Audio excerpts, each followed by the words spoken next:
আসসালামু আলাইকুম ওয়া রাহমাতুল্লাহি ওয়া বারাকাতুহু। প্রিয় দর্শক, হাদিস শরীফের মধ্যে আসছে নবী করিম সাল্লাল্লাহু আলাইহি ওয়াসাল্লাম ইরশাদ করেছেন, ইন্না শাইতানা ক্বালা ওয়া ইজ্জাতিকা ইয়া রাব্বি লা আবরাহু উগবি ইবাদাকা মা দামাত আরওয়াহুহুম ফি আজসাদিহিম।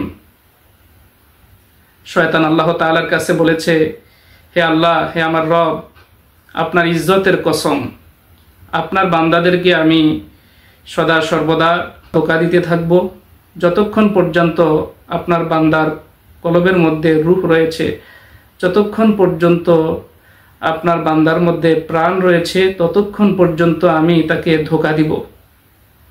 ফাকাল রব্বু আজ্জা ওয়া জাল্লা ওয়া ইজ্জতি ওয়া জালালি ওয়া ইরতিফাই মাকানি লা আযালু আকফিরু লাহুম মাস্তাগফিরুনি।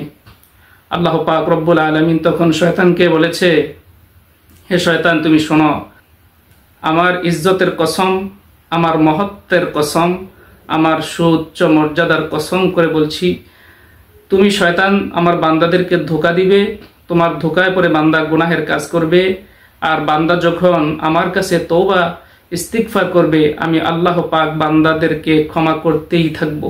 সুবহানাল্লাহ। প্রিয় দর্শক, আমরা শয়তানের প্রবঞ্চনায় পড়ে, শয়তানের ধোঁকায় পড়ে অনেক গুনাহের কাজ করি। এর জন্য আমাদের উচিত সব সময় বিলম্ব না করে গুনাহ হওয়ার সাথে সাথেই আল্লাহ তাআলার কাছে তওবা করা।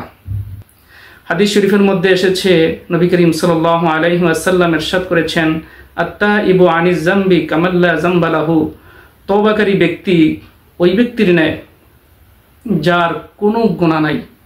একজন নিষ্পাপ, একজন মাসুম ব্যক্তি যার কোনো গুনাহ নাই, একজন তওবাকারী ব্যক্তি গুনাহ করার পর যখন সে তওবা করে, আল্লাহ পাক রব্বুল আলামিন তাকে নিষ্পাপ, মাসুম, বেগুনাহ বান্দা হিসেবে ঘোষণা দিয়েছেন। সুবহানাল্লাহ।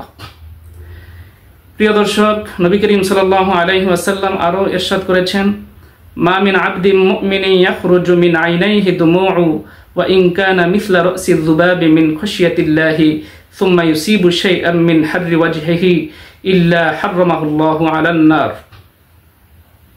নবী করিম সাল্লাল্লাহু আলাইহি ওয়াসাল্লাম আলোচ্য হাদিসের মধ্যে ইরশাদ করেছেন, যে কোনো বান্দা সে যদি আল্লাহ তাআলার কাছে দোয়া করে, আল্লাহ তাআলার ভয়ে তার চোখ দিয়ে যদি পানি বের হয়, অশ্রু বের হয়, আর এর পরিমাণ যদি মাছির মাথা পরিমাণও হয়, এর উষ্ণতা যদি তার চেহারার মধ্যে অনুভব করে, আল্লাহ পাক রব্বুল আলামিন তার জন্য কবরের আযাব চিরতরে মাফ করে দেন। সুবহানাল্লাহ।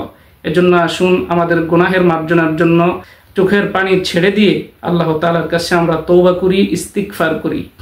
আল্লাহ পাক রব্বুল আলামিন আমাদের সকলকে আলোচ্য আলোচনার উপর আমল করার তৌফিক দান করুন। আমরা সকলে বলি আমিন। আসসালামু আলাইকুম ওয়া রাহমাতুল্লাহি ওয়া বারাকাতুহু।